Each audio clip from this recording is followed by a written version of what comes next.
In terms of academics, Georgia students have weathered the pandemic better than most others in the country. That's reflected in a new report from the National Center for Educational Statistics.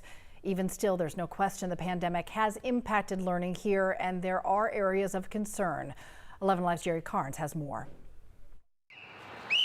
As students arrive at this Decatur Elementary School, it's not difficult to find parents willing to share stories of their struggles created by the pandemic. When you're learning to read, it's very difficult to do in a remote setting. Marco Friend's oldest child was in kindergarten when remote learning became the norm. Fortunately for the family, Marco's wife is a reading specialist. She's worked with him to get him up to where he needs to be.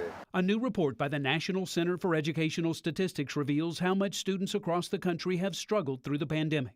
On reading tests given by the organization, the average score for fourth graders was the lowest since 2005. The average eighth grade math score was the lowest since 2003. Georgia's fourth and eighth graders held steady. In most categories, the declines in Georgia were not significant, according to the organization's commissioner. 2 years into the pandemic and still be able to have proficiency scores for reading that were comparable to the pre-pandemic years. I think that's good. There are areas of concern.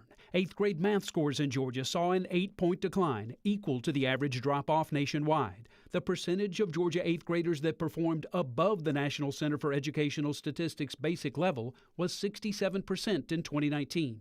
It was 59% in 2022. We need to be worried. We all need to be worried because it's not just your kid or my kid.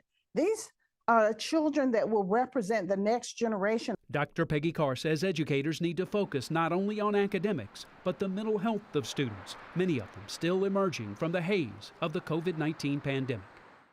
In a statement, State School Superintendent Richard Wood said he is encouraged that most subject area students' test scores have held steady through the pandemic, but he admits there is still work to be done.